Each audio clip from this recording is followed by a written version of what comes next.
Buenas noches, estamos en el segundo bloque de Código Abierto con nuestro invitado especial, el consultor Carlos Guamán de DN Consultores, amigo de la casa y siempre colaborador eficaz en todos los temas de telecomunicación. Bueno, sí, mira, Carlos, como conversábamos hace unos minutos, la idea es hacer un balance de qué es lo que la percepción que teníamos sobre lo que había sido el discurso y en general en qué situación se enfrentaba el gobierno el próximo año en el sector telecomunicaciones, quiere decir móviles, fija, internet, y la banda ancha y todo lo demás, ¿no? Pero antes de entrar a saco, digamos, como dirían, en el tema de telecomunicaciones, ¿qué les pareció el discurso?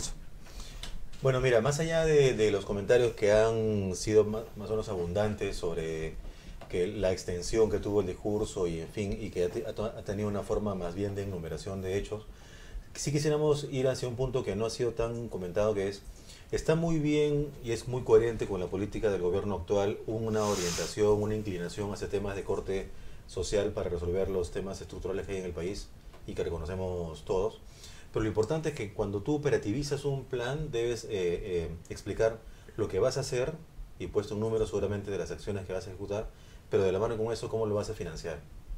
Y ahí sí nos parece que ha faltado en el discurso, es decir, si uno pone en el fil de la balanza todas las acciones que están planteadas y cómo lo vas a financiar, esa parte cómo vas a financiar que convierte la visión o la buena intención en realidad.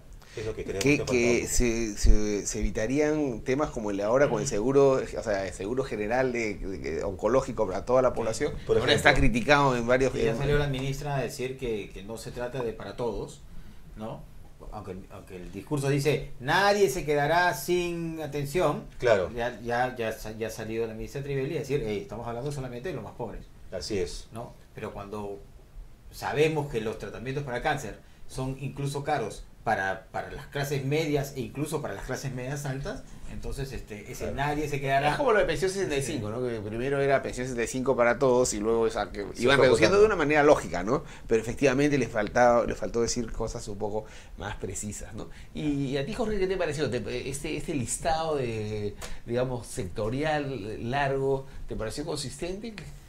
No veas, a mí en realidad lo que me ha parecido es que este discurso en realidad es el informe de entrega de cargo de Óscar Valdés, ¿no? Es decir, hasta aquí llegué, esto fue lo que hice, acá tiene el señor presidente, y él agarró y dijo, bueno, ¿qué hago? Tengo 2 días para hacer un discurso con los nuevos ministros, o leo esto. Entonces yo creo que leo esto y le agrego algunas cosas. ¿Qué tips? ¿Qué se les ocurre? Entonces por ahí le dijo, el tema del SNP. Ok, métele el tema del SNP, ¿no? Métele seguro, o sea, promete algunas cosas, ¿no? Pero todo lo que son las cifras, ese balance de... Pero yo creo que tienes razón en el sentido de que efectivamente el grueso del discurso no han tenido tiempo o sea, que en realidad se parecía mucho, le decía David. El discurso presidencial se prepara con 15 días de anticipación en todas las entidades públicas. Pero te cuento, o sea, lo que decía David es que se parecía mucho al discurso que dio el ministro Castillo en el CADE en diciembre, que era, oye, ¿qué cosa se va a pasar en el gobierno de los próximos años y los compromisos, qué es lo que estaban haciendo, etcétera? Y en ese sentido parecía pues un informe efectivamente burocrático, bien hecho y tal, pero parecía más un informe de gestión o de plan o preplaneamiento, digamos, ¿no? Pero yo en lo que discrepo de lo que tú estás diciendo es que si tú miras las primeras 2 páginas, o que no sé cuántas, o sea, no sé si están. 40 son las páginas. Sí, pero o sea, cuando arranca, es decir, cambia todo el espíritu del gabinete Valdés, que en realidad cambia su propio espíritu, o sea, se encuentra con el Humala de la transformación, en el sentido, se encuentra con el agua, ¿no? Y dice, oye, de alguna forma es una manera de hacer autocrítica y plantea decir una nueva relación para el desarrollo de la minería, que es algo que también lo dijo cuando empezó, anunció el resultado de los... ¿cómo se llaman? Los supervisores del proyecto de Conga, ¿no? Los peritaje, el famoso peritaje, ¿no? En este incluso dice, vamos a poner el tema del agua en la Constitución, ¿no? Entonces yo sí creo que detrás de ese discurso y hay como un poco de diálogo hacia dónde queremos ir, pero el grueso y luego le engramparon salpicados, claro. O sea, esas cosas están como que salpicadas en el discurso, esa, la del SNP, y algunos otros mensajitos hacia las provincias, ¿no? Hacia los líderes regionales, ¿no? Justamente, o sea, la visión puede estar bastante buena, puede ser muy coherente, Pero para que todo eso ocurra en la realidad debes plantear lo que mencionaba hace un rato, cómo lo vas a financiar, en qué plazos, Sí. el cómo, ¿no? El cómo, y además lo otro es que se note un poco de prioridad, es decir, oye, queremos O sea, conseguir, estrategia. claro, un poco de Estrategia. estrategia y los 4 o 5 elementos para conseguir esos objetivos, y luego dejar todo el tema de los detalles a la presentación del primer ministro, que va a ser en las próximas semanas. Que para eso ¿no? es, ¿no? Que para eso es, y va a estar siendo discutida en el Parlamento y tal. Y así nos ahorramos por lo menos la mitad del discurso, ¿no? Por no decir más, ¿no es Claro. cierto? Entonces yo creo que es... Ahora, en general, en el tema económico, ¿qué les parece el asunto de la reforma del SNIP? ¿Era una traba importante o no? Bueno, en la práctica sí lo ha sido, y la manera más directa de medirlo es los tiempos que toma a que los proyectos que pasan por el SNIP se conviertan en la realidad. Los tiempos han sido históricamente bastante extensos, ¿no? Los procedimientos, entonces eso, como lo ven ustedes, pero sí debería, por lo menos la intención está en... Porque además en algunos proyectos, sobre todo en proyectos de telecomunicaciones, hacía que un proyecto que se demora 3 años o 4 años en ser aprobado, finalmente convocado a licitación, pierde vigencia. En telecomunicaciones es Especialmente, ¿no es cierto? O sea, Con lo desde el rápido que ancho de avanza. banda que plantean, o las soluciones que plantean, ya llegaron las celulares, ya no, o sea, ya no son puntos críticos. Y, Todo tiene pues, su lado bueno y su lado malo, ¿no? O sea, de hecho, el presidente hoy día, dando un discurso, ha dicho que el Estado no puede ser un panzón, ¿no? Así, el Estado no puede ser un panzón que le da miedo subir a la altura, y le azoroche, pasar hacia discutiendo con su amigo ahí. Sí.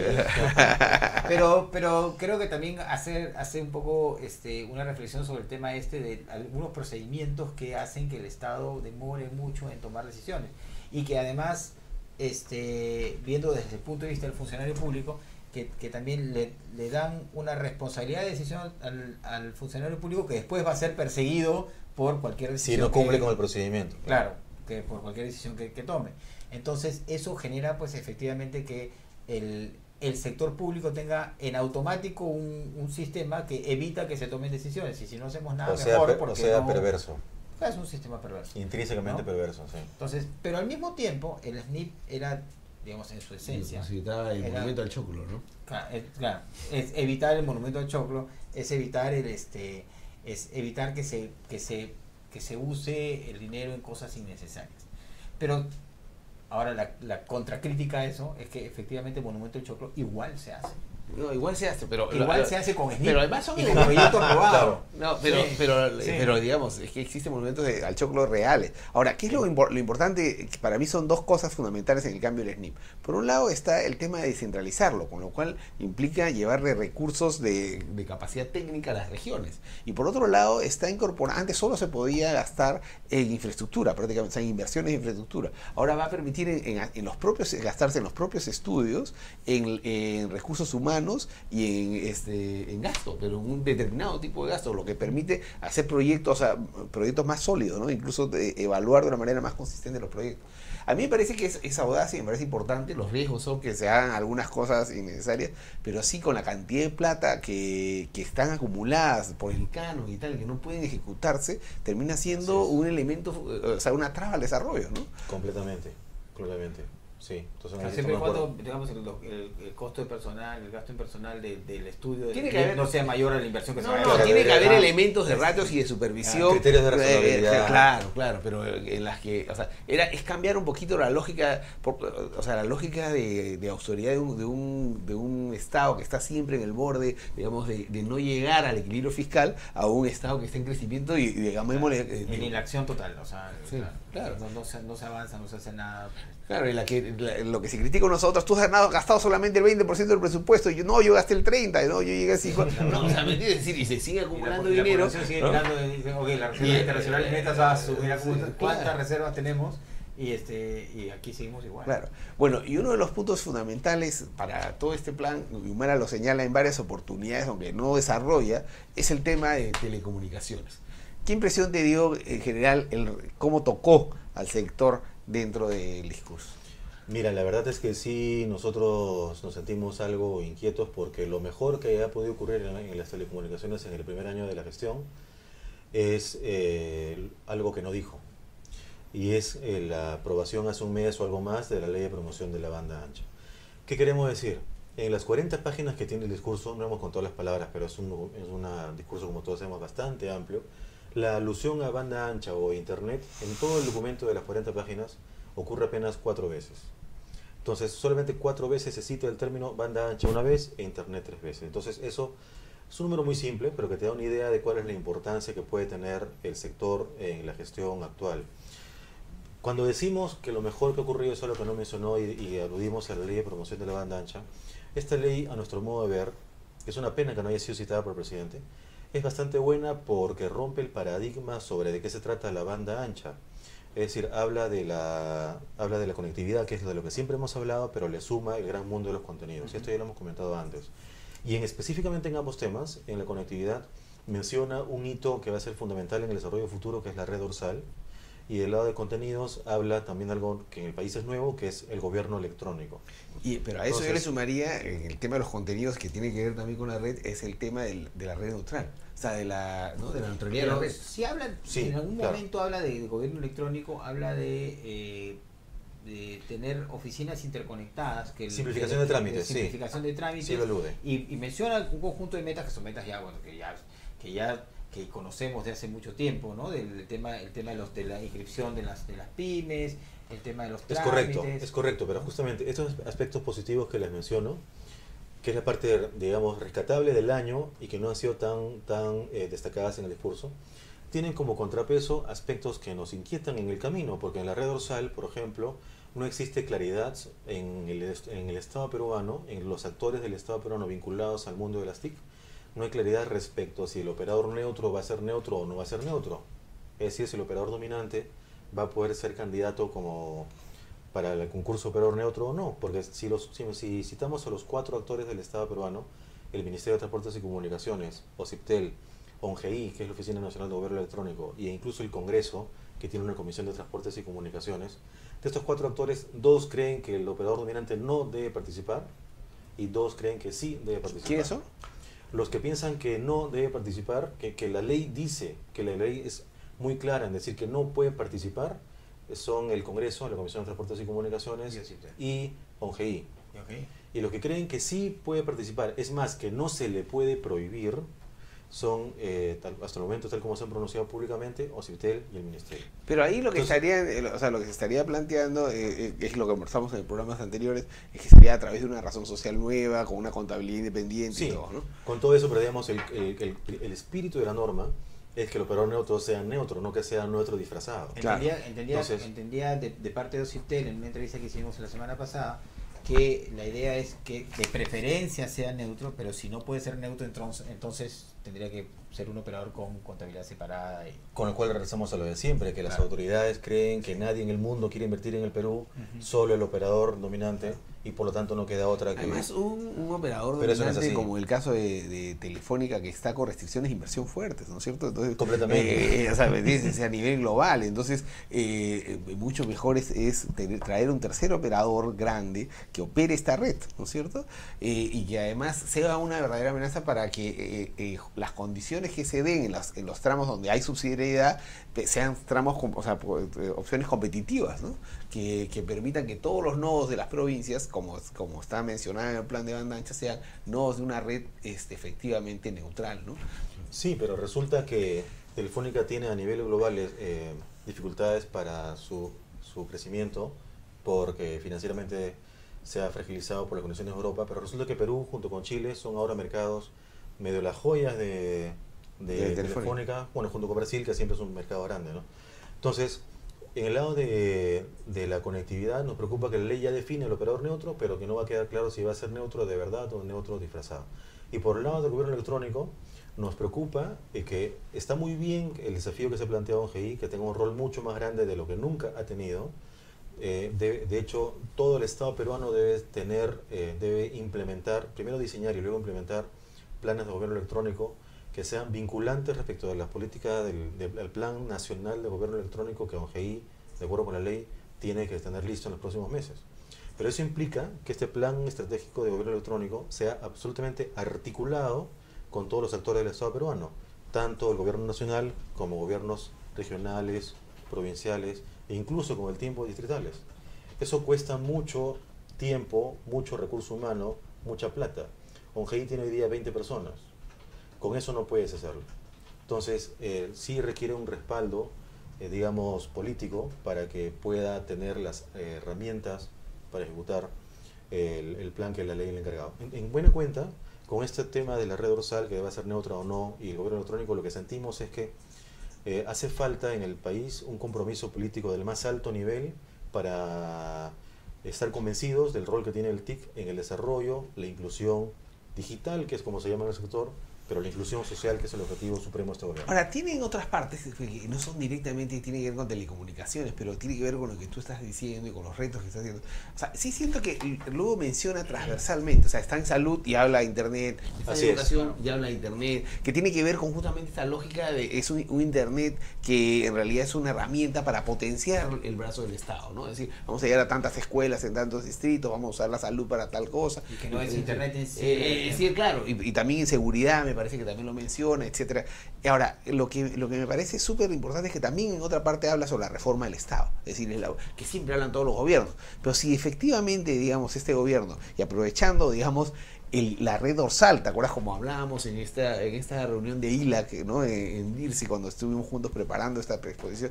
Es decir, él termina teniendo como la palanca de infraestructura a través de las cuales puede hacer o sea, puede que las reformas no se queden solamente en el aire, sino puedan efectivamente tener la voluntad política para poder llegar el Estado a las provincias, para poder ser más competitivo y hacer una carrera pública. O sea, es como que las condiciones están dadas para que con voluntad política y teniendo un norte claro, se haga una cosa bastante consistente, ¿no? Sí, pero ¿sabes qué ocurre? Este gobierno es muy explícito en estar orientado a la inclusión social, al desarrollo de los sectores menos favorecidos del país. Los peruanos somos 30 millones, de los cuales 21 somos urbanos y 9 son rurales, 30%, 25, entre 25 y 30%. Entonces, en 2 de las 4 oportunidades en que alude banda ancha e internet en el discurso, en 2 de ellas hay digamos, una falta de claridad. Porque en una de las oportunidades menciona que al 2016 van a llegar a las 195 capitales de provincia del Perú. Y en otro párrafo dice que al 2016, o sea, al mismo tiempo, va a llegar a todos los distritos del Perú. Y no es lo mismo. Telefonía, celular e internet. Así es, banda ancha, sobre todo, sí. Y no es lo mismo, llegar a las capitales de provincia, llegar a los distritos son cosas distintas. Sí. Son 195 provincias versus cerca de 2000 distritos. Es. No es lo mismo. Entonces, exactamente de qué estamos hablando, por un lado. Y por otro lado, la red dorsal, específicamente a lo que apunta es precisamente a las 195 capitales de provincia y no a los cerca de 2000 Yo distritos. lo que creo, y me atrevo a dar una resolución, a mí me llama Javier Torres, dice que soy un humanista, entonces me permito reinterpretar, tengo que reinterpretar. Hay un momento en el que dice, está hablando de la población rural, ¿no es cierto? Entonces dice, el programa Hábitat Rural, que para fines del 2011 habrá beneficiado a 156 familias, el programa de electrificación rural y el Fondo de Inversiones Telecomunicaciones, tiene previsto el fondo haber llegado a todos los distritos aislados del país con telefonía y servicio de internet. Esto implica que todos los distritos, digamos, que no están ya cubiertos, que son parte del eso rural, van a llegar no con la fibra óptica, ni mucho menos, sino con satélite, con un servicio y con todos los fondos, con toda la tecnología. Y en el otro lado están hablando de la red dorsal. Así es. Que está diciendo, y va a haber fibra óptica en las capitales de provincia, que efectivamente no es lo mismo lo que está diciendo aquí que está diciendo lo otro, pero tiene sentido.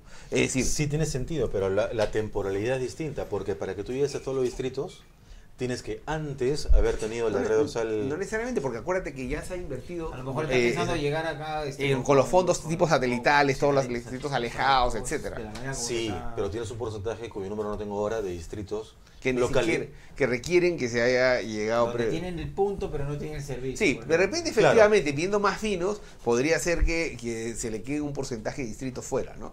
Y hay un concepto adicional que justamente cuando menciona los cerca de 2000 distritos del país, lo relaciona por supuesto a Fitel, y en la terminología Fitel, en la gestión de Fitel, el término utilizado no es distrito, sino localidad.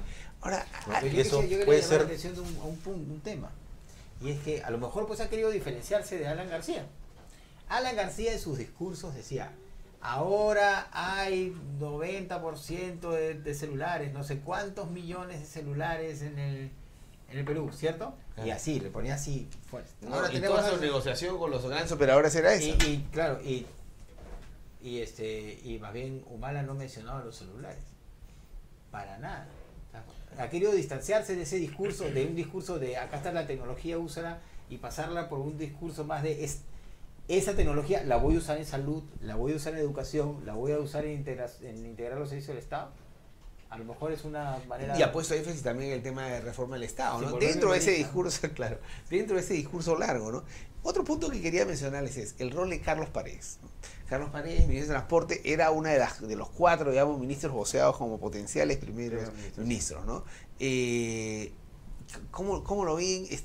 O sea, y comparemos la gestión de Carlos Paredes y el reto que tendría, o lo que tendría esta cartera, con lo que se está haciendo en Colombia. Es decir, que ha sido considerado, ¿no?, el Ministerio de Telecomunicaciones más agresivo, más... Y la mejor política. La mejor política. Si comparamos, digamos, lo que se está haciendo en el plan de banda ancha, que además articula varios elementos, como hemos dicho, parte de reforma del Estado, desarrollo de banda ancha, neutralidad de red, contenidos, etcétera, comparado con el tema de políticas que se ha hecho en Colombia con relación a las TIC, ¿cuáles son los elementos de coincidencia y dónde está la diferencia? Mira, existen muchos aspectos que uno podría comparar, pero diría que al final todo se resume en un concepto que algo mencionaba hace un momento. Los profesionales que dirigen estas autoridades del Estado peruano vinculadas a telecomunicaciones son del más alto perfil. Todos nos da tranquilidad: Raúl Pérez Reyes en el viceministerio, Fitel conducido por Luis Montes, ONGI por Ronald Barrientos, y desde hace muy poco Gonzalo Ruiz como presidente de OSIPTEL, todos profesionales reconocidos en su campo. Entonces es un contexto a nivel de profesionalismo, solvencia profesional, bastante propicio para que las cosas vayan caminando bien. Sin embargo, y ahí viene la diferencia con Colombia, ya compromiso político. Lo que decimos es que tanto el ministro de Telecomunicaciones, o MINTIC en este caso en Colombia, es uno de los 2 ministros más importantes, junto con el ministro de Vivienda, que por motivos políticos es importante también, ¿no? Es uno de los ministros más importantes. Y cuando existen hitos de cualquier naturaleza, por ejemplo, una subasta de bandas de 4G en Colombia, el presidente de la República, Juan Manuel Santos, tiene un involucramiento muy directo. Entonces, porque yo me imagino, porque además le da réditos políticos. Ha encontrado una fórmula a través del desarrollo de la banda ancha en las que genera... Es que todo se resume en un eslogan. O sea, el presidente de la República dice que las TIC son la herramienta más potente de desarrollo social. Dice, la forma en que vamos a eliminar la pobreza en Colombia, lo dice el presidente de la República, es usando al máximo las TIC. Entonces nosotros compartimos esa idea. Entonces sería genial, más aún en un gobierno que apunta a la inclusión social, sacarle el jugo a la banda ancha para que de manera muy efectiva, no tan cara y en un tiempo muy eficaz, pueda ser la herramienta para reducir la pobreza y, en fin, otros indicadores de desarrollo social. Ahora, las condiciones de la red y, digamos, de rurales y de falta de inclusión en Colombia, ¿se parecen mucho a las peruanas o tienen condiciones distintas? ¿Las condiciones de perdón? A lo que quiere decir, la zona altoandina peruana, o sea, las montañas allá son mucho más bajas. Son mucho más bajas. Perú junto con Brasil son los mercados países con geografías más complejas. ¿No? Pero Colombia no deja de tener lo suyo, porque el principal factor que motiva la complejidad es la cordillera de los Andes. Y Colombia sí tiene de eso una buena parte, ¿no? Menos complejo que Perú, pero también. De modo tal que por esa parte no habría un factor que explique que en Perú avancemos menos. Ahora, Carlos Paredes va a tener que enfrentar en los próximos días el anuncio de la decisión de la renovación de la... Que es otro tema que, por ejemplo, ya venimos, mientras que en Colombia están pensando en 4G, o sea, alta velocidad para toda la población, aquí estamos con la renovación hace un año. No, y detrás de eso no hay una discusión pública. O sea, detrás de la renovación hay varios temas que se ocultan, ¿no? En primer lugar es, oye, efectivamente, ¿por qué es lo que está negociando? En segundo lugar, en realidad es algo que trasciende al contrato de Telefónica, que es qué tipo, o sea, qué queremos hacer con el espectro, ¿no? Es decir, oye, ¿cuál es la perspectiva? ¿Cómo como sociedad queremos distribuir este espectro para que sea más eficiente y más competitivo y más inclusivo? ¿No es cierto? Así es. Y justamente algo también que no se dijo en el discurso presidencial en Perú y que ojalá pueda tener más importancia es precisamente respecto del espectro, dado el horizonte para desarrollar 4G y no atrasarnos más, porque ya Chile ha adjudicado ayer, Así es. Sí, Colombia dentro de pocas semanas, Brasil hace 2 semanas. Entonces quienes nos rodean ya están absolutamente comprometidos ejecutando en la vida real 4G. Perú ni siquiera, para la banda más importante de 4G, que es la 700, no existe ni siquiera una canalización ordenada, o sea, esto de separar las bandas de manera ordenada para que puedan competir 3 operadores. y la banda 2,5 es un absoluto desorden, etcétera. La subasta de 900 MHz que estaba programada hace un año y que se postergó por el cambio de gobierno, se fue dilatando, se anunció que el 24 de julio iba a ser otorgada y ahora está postergada hasta agosto 16. Entonces, el espectro es un término, puede sonar muy ingenieril, muy técnico, pero la incidencia que tiene sobre el ciudadano de a pie es altísima. No, claro, entonces sí, lo tiene cuando está escuchando su radio, ¿no? Para empezar, para empezar. Sí, yo creo que todas esas decisiones, un poco ya pensando en el manejo político de Paredes, que no es un novato en temas de hecho acompaña a Humala desde Arequipa como un no, esos dos hombres como un operador político, de confianza, ¿no? Y claro. Entonces, que sí. es un hombre político que sabe bastante. Yo creo que esas decisiones no han sido postergadas de junio para agosto por simple casualidad. Yo creo que en un momento de turbulencia del gabinete anterior, Paredes ha decidido postergar esas decisiones.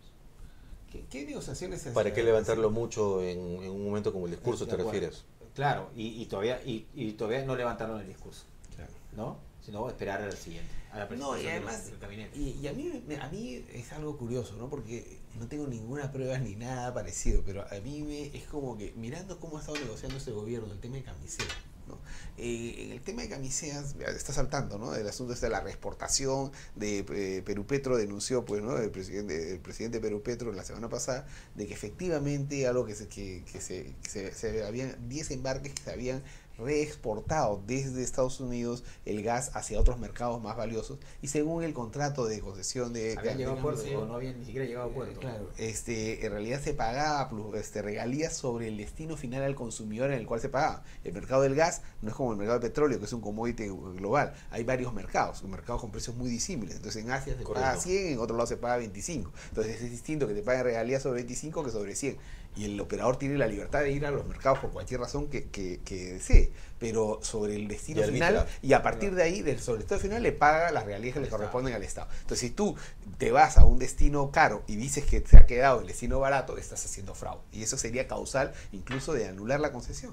Eso que ya se sabe desde hace algunos meses, termina denunciando a la Ochoa y termina renunciando inmediatamente al día siguiente de su reemplazo. Y en medio de esto es 2 días después su reemplazo renunció también. Claro, lo que se especula es que parte de esa falta que tenía el Consejo de Camiseta era el elemento con el cual el gobierno habría estado negociando para todo el tema del lote 88 y el uso de no exportación que se estaría destinando y todo este tema de la nacionalización del lote 88 para el sur, etcétera. Entonces, a mí es como que es un estilo que tú dices, bueno, el contrato, qué cosas pasemos para, a su vez, qué cosas negociamos con Telefónica en ese sentido. Yo, como lo hemos conversado varias veces, en el tema de este contrato debiera haber sido público toda la negociación para poder, porque está en juego políticas públicas, ¿no? Y más aún cuando de las declaraciones públicas de las últimas semanas lo que menciona es, aún estamos definiendo si es que le vamos a renovar o no. O sea, que es el nivel muy básico. O sea, ya es diferente que una vez que definido que sí, ya tú digas los montos, exactamente en qué términos, ¿no? Pero regresar al punto inicial, que es, no sabemos si es que vamos a renovarle o no y lo abrimos. Puede ser una postura pública, digamos, para forzar, para poner la mesa plana con el negociador. También. Sí, pues, pero ya no nos quedan muchos minutos, porque yo les propongo es invitemos así secuencialmente. Primero invitemos a Ronald Barrientos de Longe un día, después invitamos a la gente de Fitel, a la gente de Ocitel, y así vamos discutiendo todos estos temas a lo largo de las próximas semanas, también, ¿no? Otros operadores, para ver cómo estamos sería viendo. muy bueno Claro. para tener la pintura completa de los actores en el mercado. Perfecto. Bueno, les prometemos, ya les estaríamos anunciando cómo van nuestras invitaciones y a quiénes tenemos primero. Bueno, sin eso nos volvemos con esta hora Fernando Vivas. Con Fernando Vivas en un par de minutos. Chao. Gracias.